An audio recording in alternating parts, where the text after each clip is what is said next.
여러분은 자기 믿음에 대해서 어떻게 생각하세요? 진짜 내 믿음이 진짜라고 생각하세요? 약간 형식이라고 생각하세요? 누가 묻는다면 나 진짜 믿어 라고 말할 수 있어요? 교회를 안 다니는 사람들이, 교회를 전혀 안 다니는 사람들이 주일날 놀러 갈 때 오늘 예배 가지 말고 나랑 놀러 가자 그러면 바로 따라올 사람이 있고요. 교인 중에 절대 안 가, 이럴 사람이 있어요. 그래서 교회 안 다니는 사람도 놀러 갈 만한 사람한테 가자고 그래요.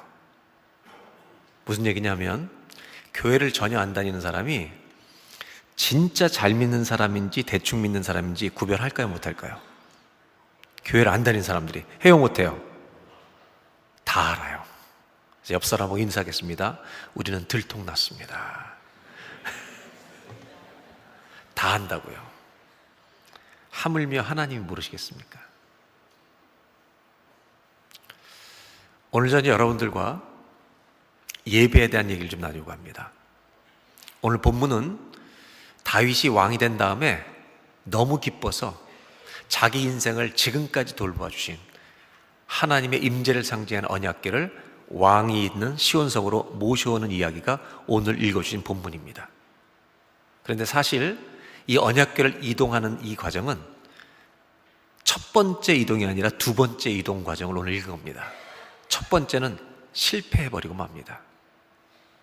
왜 실패했는지 오늘 성경 앞부분에 본문을 읽어보면서 그 이유를 우리가 보고, 두 번째로 어떻게 성공적으로 이 업무를 수행했는지를 좀 나눠보려고 합니다. 여기에 담긴 하나님의 메시지와 교훈이 무엇인가?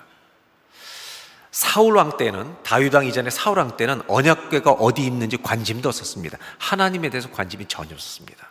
그러나 다윗은 하나님을 신실하게 믿는 자였고, 죽을 고비를 10년 동안 넘기는 동안 자기 인생을 전체를 정말 휘감아서 보호해 주신 그 주님은 여호와는 나의 선한 목자시니 라고 고백할 만한 주님이셨기 때문에 그 언약궤를 모셔오려고 했습니다. 이 언약궤는 두 가지의 상징성을 갖고 있습니다. 지성소에 언약궤를 보관했는데 이 지성소에는 함부로 들어가면 바로 죽습니다. 죄인이 들어가면 바로 죽습니다. 즉 하나님은 살아계신 전능하신 분이라는 것을 상징하는 것이 언약궤입니다. 또 하나는 그 언약궤를 우리와 가까이 두셔서 내가 너희와 함께 있다는 이 친밀함을 느끼게 해주셨습니다. 그래서 기독교 신앙은 이 두 가지를 잘 간직해야 합니다. 하나님은 놀라우신 분입니다 라고 하는 것과, 두 번째, 하나님 우리와 늘 친밀한 대화를 나누길 원하시는 분입니다. 이 두 가지 태도와 영성을 잘 간직하는 교회가 되시길 바랍니다. 제가 꼭 부탁드리고 싶은 게 있는데, 우리 신관교회 성도님들, 하나님에 대해서 놀라하는 경외를 회복하는 교회가 되길 바랍니다. 아멘. 그래서 이 현대 기독교가 잊어버리고 있는 게 뭐냐면 하나님이 얼마나 놀라우신가를 자꾸 잊어버려요. 주님을 보고 깜짝깜짝 놀라시길 바랍니다. 오늘 예배 들어오실 때도 주님이 여기에 지금 임재해 계신 줄로 믿습니다. 그분 앞에 예배드리는 이 태도가 회복돼야 한단 말이죠. 옆 사람 한번 보세요. 얼마나 하나님이 기가 막히게 지으셨는가 한번 놀라보시길 바랍니다. 와, 한번 놀라보시기 바라요. 얼마나 기가 막힌 작품이에요, 그죠? 예. 옆 사람을 봐도 놀라는데 아침에 일어나서 거울 보실 때마다 여러분 교만하게 놀라지 말고 나 같은 사람을 주신 하나님을 경외하는 이 경외가 회복되기를 축복합니다. 다윗은 그 하나님의 언약궤를 이동하려고 할 때 1차 이동 때 처절한 실패를 경험합니다. 왜 그랬는지 우리 성경 말씀 사무엘하 6장 3절 4절 2절을 보도록 하겠습니다. 이게 첫 번째 이동하려고 하는 때인데 3절 4절을 다 같이 한 몫으로 함께 봉독합니다. 그들이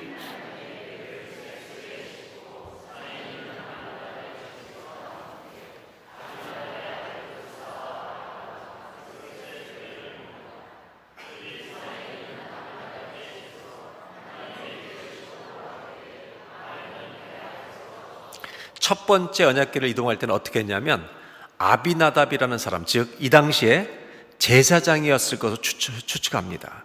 제사장의 집에 언약궤를 모셔놨었는데 다윗 왕이 가져오라 하니 아비나답 제사장이 보내서 수레에다가 언약궤를 싣고 아요와 우사는 이들의 아들들로 역시 제사장이었을 것입니다. 아요는 앞에서 수레를 끌고 이제 우사는 뒤에서 서서 언약궤를 이동 중이었습니다. 이것이 첫 번째 이동하는 장면이에요. 근데 어떤 일이 벌어집니다. 6절을 보겠습니다. 제가 읽어드릴게요. 그들이 나곤이라는 사람의 타작마당에 이르러서는 그 수레를 끄는 소들이 뛰므로 왜 뛰었는지, 무슨 일이 벌어졌는지는 모르지만, 웅덩이가 있었는지 뭔지 모르지만 소들이 갑자기 뛰기 시작합니다. 그때 언약궤가 떨어지려고 하니까 뒤에 있던 우사가 손을 들어 하나님의 궤를 붙들었다는 이야기입니다. 언약궤가 떨어지려니까 붙들은 겁니다. 7절 한 절만 다 같이 읽겠습니다.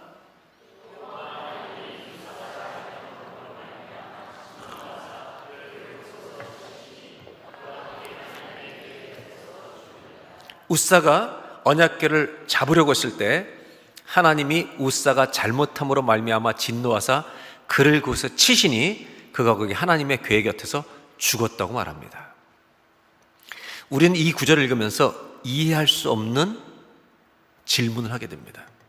이해할 수 없는 내용이 있기 때문이죠. 그 뭐냐면, 만약 우리가 언약궤를 나르는 사람이었고 뒤에 우사였다면 언약궤가 땅에 떨어지려고 할 때 우리면 잡았겠습니까? 안 잡았겠습니까? 다 잡았습니다. 이것은 잘한 행동으로 인정받아야 되는 행동입니다. 그런데 하나님은 우사가 잘못함으로 말미암아 진노하셔서 그를 쳐서 죽여버리셨다고 말합니다. 심지어 이 똑같은 본문을 해석하고 있는 똑같은 본문의 역대상 내용에는 그의 몸을 찢어 죽이셨다고 말합니다. 우리는 이 질문 앞에 섭니다. 우사가 한 게 왜 잘못한 일인가? 언약궤가 떨어지는 걸 잡은 것이 왜 잘못한 일인가? 이 질문 앞에 다 서는 겁니다. 저도 몹시 궁금해서 묵상하고 연구를 시작했습니다. 그리고 하나님이 주시는 놀라운 답을 얻기 시작했습니다. 이 본문을 이해하시려면, 이 모순을 이해하려면 우리가 언약궤에 대한 이야기로 돌아가야 합니다. 여러분이 알고 있는 상식으로 대답해 보시기 바랍니다.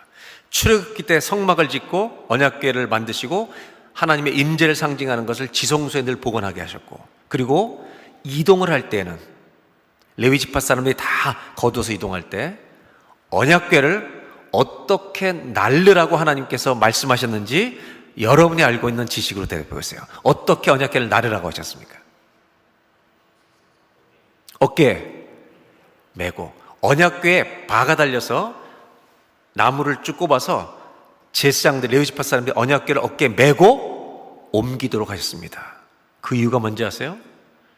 전능하신 하나님, 이 세계를 창조하신 하나님은 우리와 관계없이 멀리 떨어져 있는 그런 신으로 존재하는 걸 원치 않으시고, 살아계신 우리 하나님은 우리의 아버지이신 줄로 믿습니다.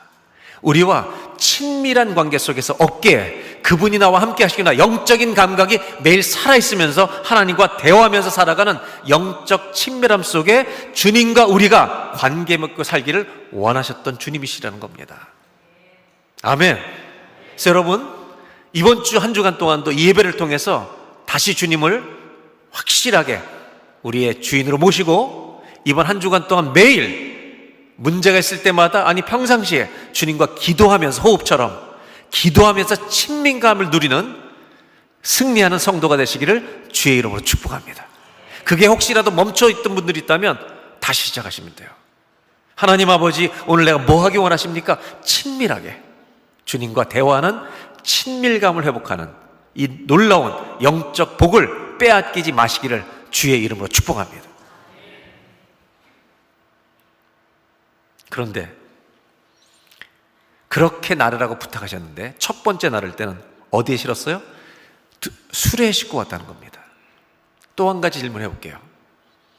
여러분이 알고 있는 성경 지식 속에 언약궤를 수레에 실어서 날랐던 적이 또 있었습니까? 없었습니까? 대답은 두 종류예요. 있다, 없다. 성경을 가지고 얘기할게요.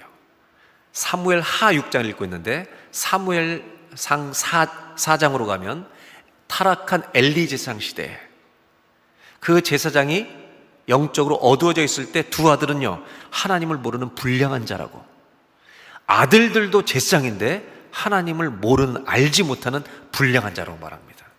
여러분 죄송해요, 예배 나온다고 예배를 다 드리는 게 아니에요. 52주 한 번도 안 빠진다고 여러분들이 예배를 지키는 게 아니에요.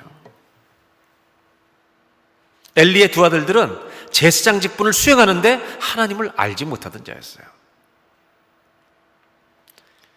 그들은 두 아들은 종을 시켜서 하나님 앞에 제물로 바치는 음식을 굽고 있을 때, 요리하고 있을 때, 익히고 있을 때 사환을 보내가지고 고기 가져와라. 그러면 갈고리를 가져서 그 고기를 찍으려고 해요. 그러면 이거 다 익은 다음에 제사장이 드셔야 합니다. 그러면 우리 제사장은 뭐라는 줄 아세요? 육회를 더 좋아합니다. 이렇게 찍어서 갖고 갑니다. 우리가 생각해도 나쁜 놈들입니다. 4장에 블레셋과 전쟁하다가 어떤 일이 벌어지냐면 그들이 전쟁터에서 두 아들이 다 죽어버립니다. 하나님의 심판입니다. 그리고 이 소식을 들은 엘리 제사장은 의자에서 떨어져 엘리 제사장도 그날 죽습니다.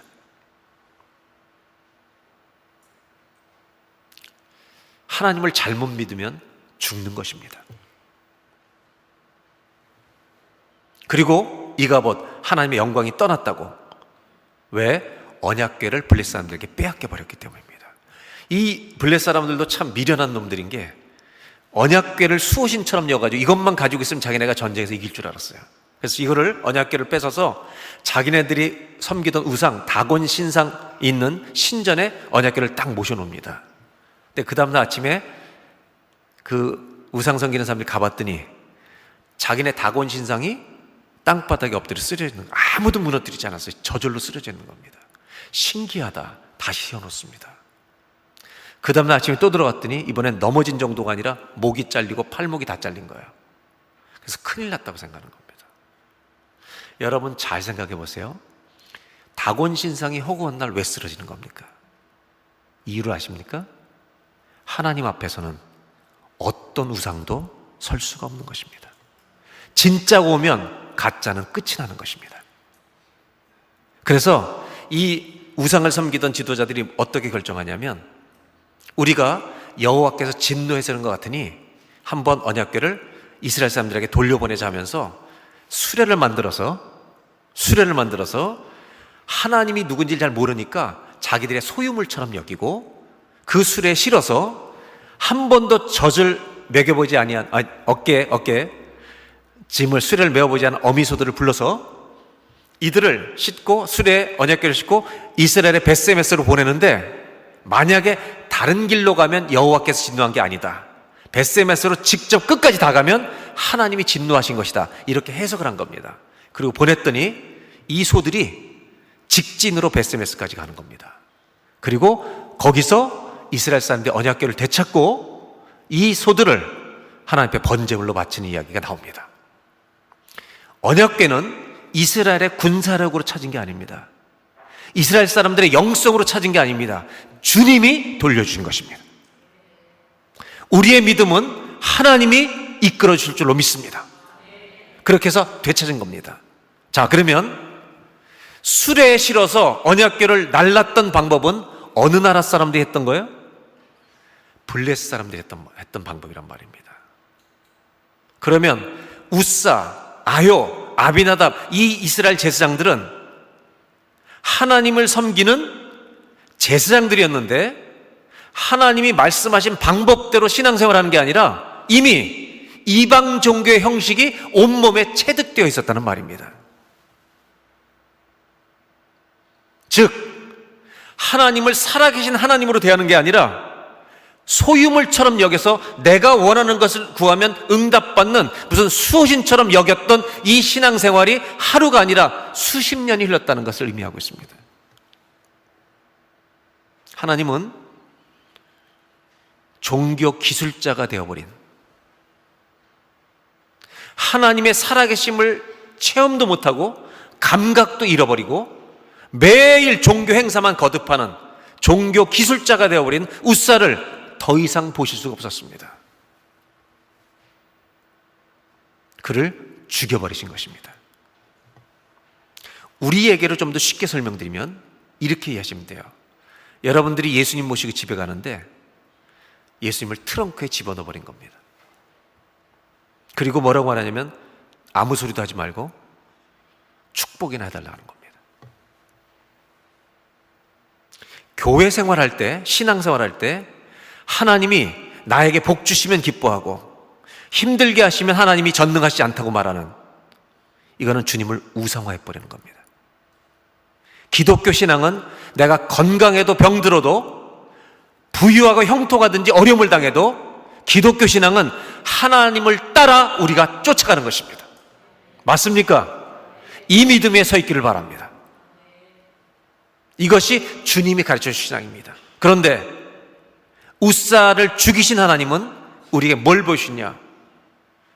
영적으로 무감각해져 있는 그런 모습으로 수십 년을 신앙생활한 이 사람의 불신앙과 영적 무감각증을 다 죽여버리신 이야기가 오늘 이 사건의 핵심이라는 것입니다. 저와 여러분 안에 웃사 같은 종교생활을 했던 신앙생활의 여정이 있다면 오늘 예배가 그런 모든 종교적 껍데기가 죽임당하는 예배가 되기를 주의 이름으로 축복합니다. 예배를 드린다고 드리는 게 아닙니다. 그렇다면 오늘 웃사를 죽이신 이 하나님의 역사는 우리에게 중요한 메시지 하나를 전하고 있습니다. 여러분, 웃사가 왜 언약궤를 만져서 죽는 겁니까? 이유가 뭔지 아세요? 웃사의 죽음이 하나님이 우리에게 들려주신 분명한 선명한 메시지가 있다는 겁니다. 한번 따라 하실까요? 하나님은 살아계십니다. 하나님은 살아계신 분입니다. 우리는 그분 앞에 예배하는 것입니다. 죽은 하나님도 앞에서 예배드리지 말라는 겁니다. 하나님은 오늘도 여기 살아계시고 여러분들이 오늘 주일날 집에서 떠나기 전부터, 여러분 오늘이 아니라 지난 주일 떠날 때부터 주님은 여러분이 오기를 기다리고 계셨던 것입니다.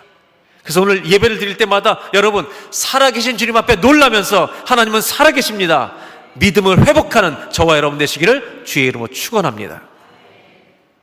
사실 교회를 다니는 분들을 보면 이런 거죠. 믿음이 있다고 하는데 발휘가 안 되는 사람이 너무 많은 거예요. 무슨 말이냐면 지갑에 10만 원이 있으면 10만 원 가지고 밤 다 사 먹을 줄 알아요. 오늘 뭐 먹어야지 쓸 줄 알아요. 그런데 믿음이 있는데 어려움이 올 때 믿음을 발휘하지 못하는 거예요. 더 쉽게 설명해 드릴까요? 1,000만 원짜리 수표를 한 살 단 애기한테 주면 어떻게 할 것 같습니까? 어떻게 할 것 같아요, 애기가? 뭐 찢어버리겠죠? 그림 그리고. 자, 1,000만 원짜리를 김인기 목사님한테 누가 드리면 대답 잘 하셔야 돼요. 목사님이 몰래 통장에 넣는다, 사모님 드린다. 1번 몰래 넣는다, 2번 사모님 드린다. 예? 별로 신뢰하지가 않네. 예, 몰래 넣는다, 사모님 드린다. 3번 얘기하는 거예요. 주님께 드린다. 3번이죠? 여러분들한테 1,000만 원을 만약에 누가 주면 얼마나 고이 간직하겠어요? 자, 그럼 질문해 볼게요. 왜 애기는 찢어버립니까? 왜 찢어버려요? 가치를 모르니까. 똑같은 일이 주일날 반복되는 거예요. 어떤 사람은 예배를 드리는데 감격스러운 예배를 드립니다. 주님이 계시기 때문에. 어떤 사람은 몰라보는 거예요. 살아계신 주님을 몰라보니까 영적 감각이 다 죽어 있는 거예요. 근데 육적 감각은 너무 살아있어가지고 주식이 2배 뛰었어? 막 웃으면서 예배를 드려요.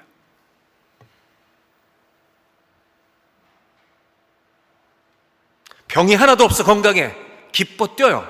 육적 감각은 다 살아있는데 영적 감각이 죽은 채 예배드리는 사람이 얼마나 많은지 아십니까? 예배는 어떤 시간이냐? 영의 감각이 회복되는 것입니다. 오늘 기도할 때 이런 기도를 드리시기 바랍니다. 하나님, 내 몸에 붙어 있었던 웃사 같은 종교 껍데기들, 주일날 안 빠지고 오지만 찬송을 불러도 입술로만 부르고 기도해도 입으로만 형식적으로 하는 모든 이 거짓 우사 종교는 오늘 내 몸에서 죽임을 당하게 하여 주시옵소서. 아멘. 그래서 이 말씀은 우리에게 경고하고 있습니다. 하나님을 주의하라. 하나님을 주의해라. 왜?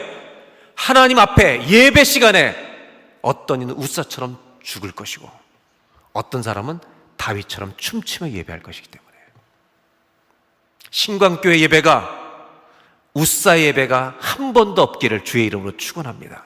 다윗처럼 정말 기뻐 뛰며 춤추는 이 예배 회복이 매주일 있기를 주의 이름으로 축복합니다. 오늘 정말로 내 몸뚱아리에 내 마음속에 우사 같은 예배가 있었다면 하나님 장례식을 치르는 오늘이 되게 하여 주옵소서. 할렐루야. 이런 은혜가 있길 바랍니다. 한 번만 더 따라 하실까요? 하나님은 살아계십니다. 살아계십니다. 그 주님 앞에 나와 예배하는, 놀라면서 예배하는 저와 여러분 되시기를 주의 이름으로 기원합니다. 그렇다면 이 일이 있고 나서 언약궤는 오벳 에돔의 집에 잠깐 보관했습니다. 다윗의 신하가 와서 왕이시여 오벳 에돔의 집에 석 달을 있는데 하나님이 엄청난 복을 주십니다. 다시 가져와야지. 아니 모셔와야지. 그리고 두 번째 모셔오는 장면이 오늘 읽었던 6장 12절로 15절인데 이 장면을 역대상엔 어떻게 소개하고 있는지 이렇게 날라왔다는 겁니다. 15장 역대상으로 가보겠습니다. 15장 1절 2절을 두 절만 다 같이 한번 읽겠습니다. 시작.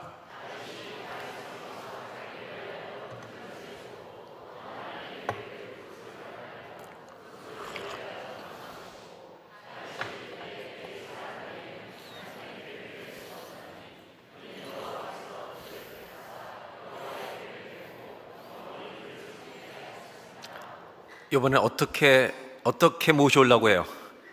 수레에 실어요? 매요? 매우 주의해서 이제 레위 지파 사람들이 메고 오도록 하나님과 친밀한 교제를 누리며 오도록. 그리고 13절로 가보겠습니다. 제가 읽어드릴게요. 전에는 너희가 매지 아니하였으므로 우사 떼기라는 겁니다. 우리 하나님 여호와께서 우리를 찢으셨으니 찢어주기 였다는 겁니다. 이는 우리가 규례대로 그에게 구하지 아니했습니다. 15절 다 같이 읽겠습니다.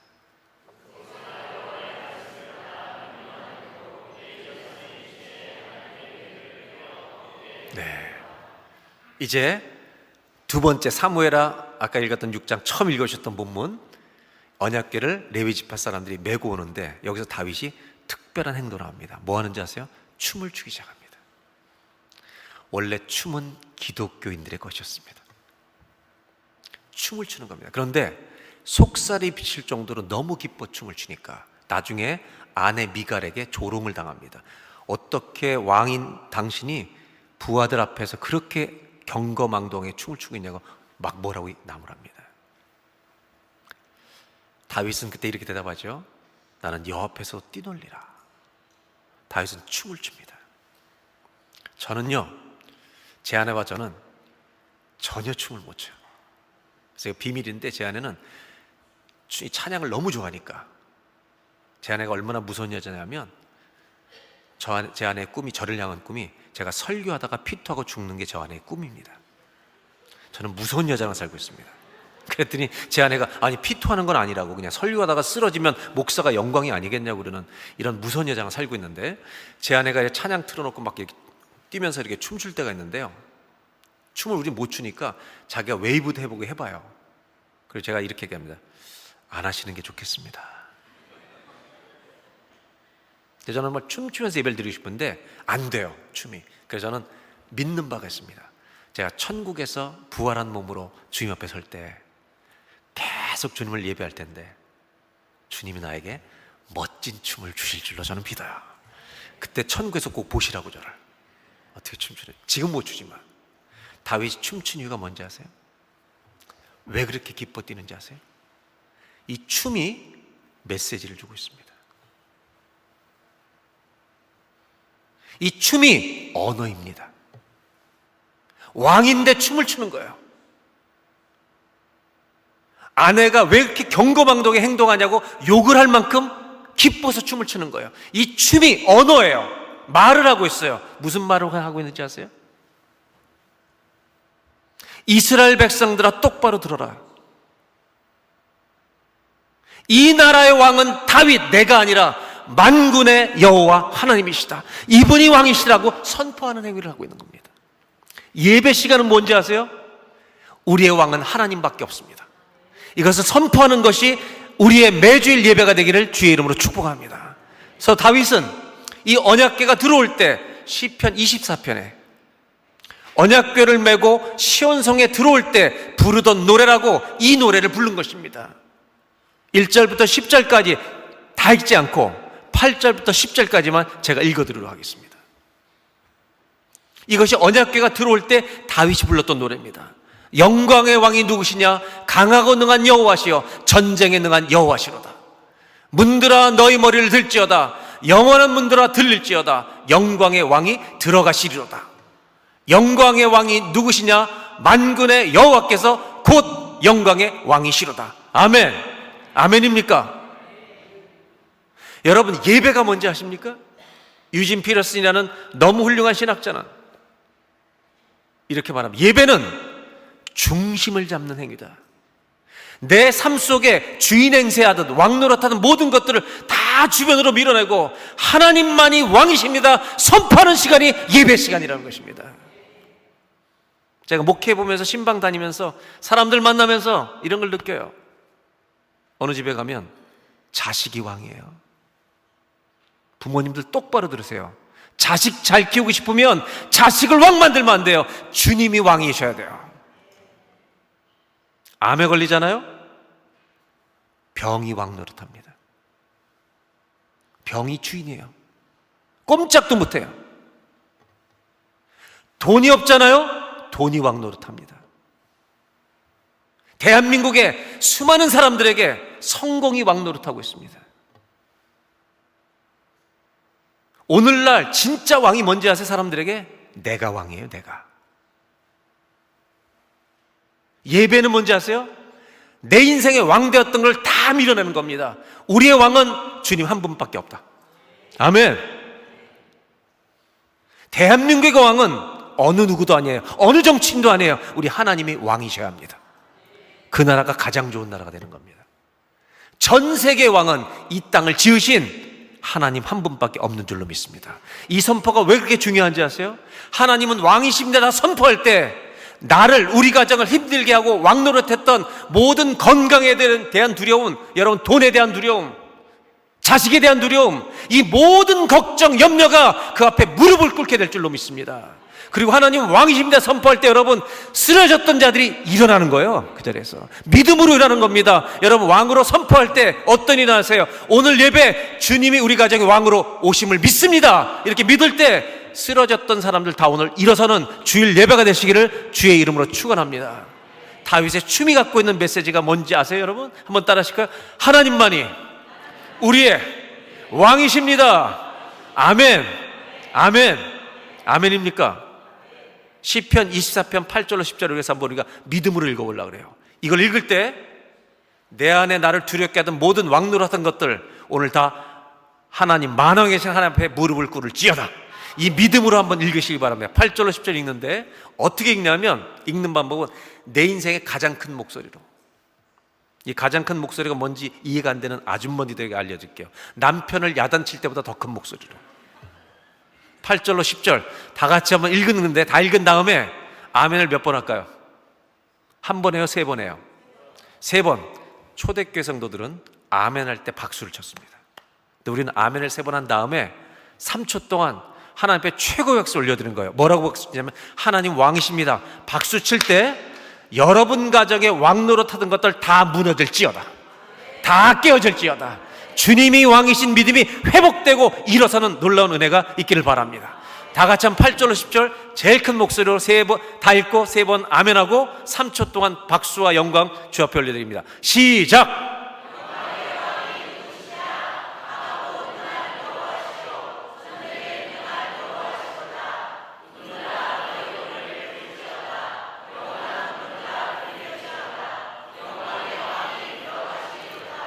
영광의 왕이 누구시냐? 만군의 여호와께서 곧 영광의 왕이시로다. 아멘. 아멘. 아멘. 아멘.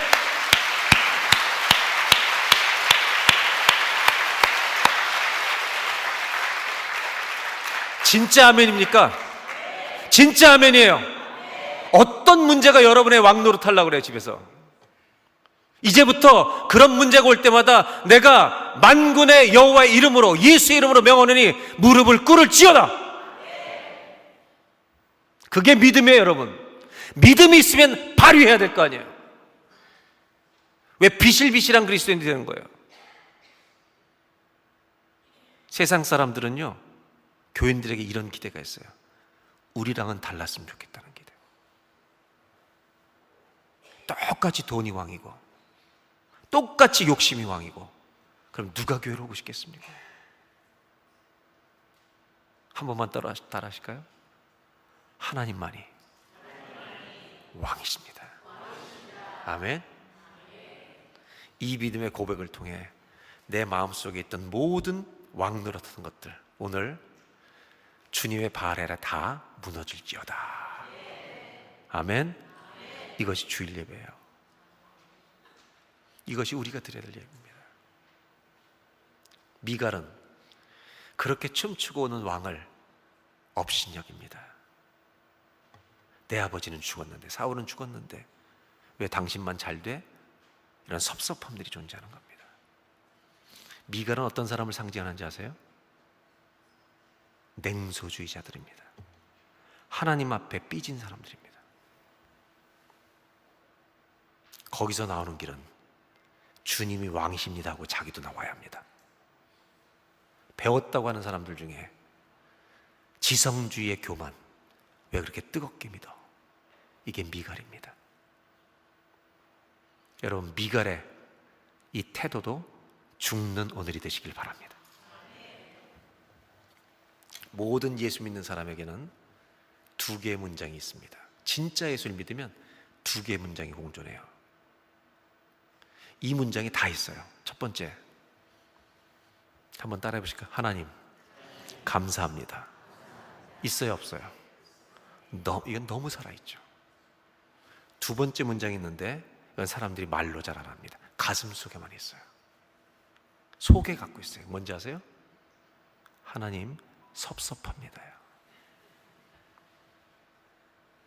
솔직히 말해봐요, 여러분. 있어요, 없어요?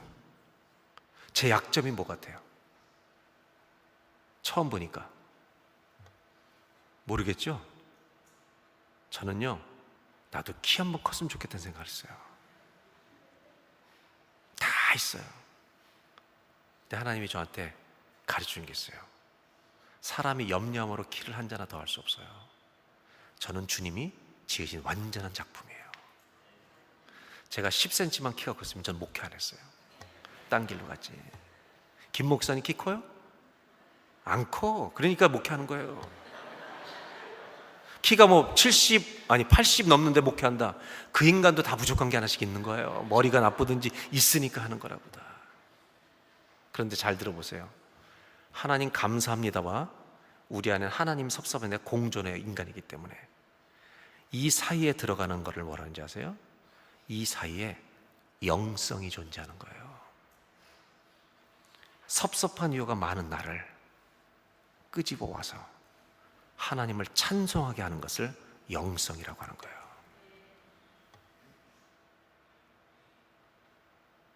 오늘 저는 신광교회 모든 성도님들이 우사 같은 예배 오늘 끝장내고 다윗 같은 예배 회복하고 주께 올려드리는 예배 회복, 믿음 회복 일어난 주일 예배가 되시길 주의 이름으로 축원합니다.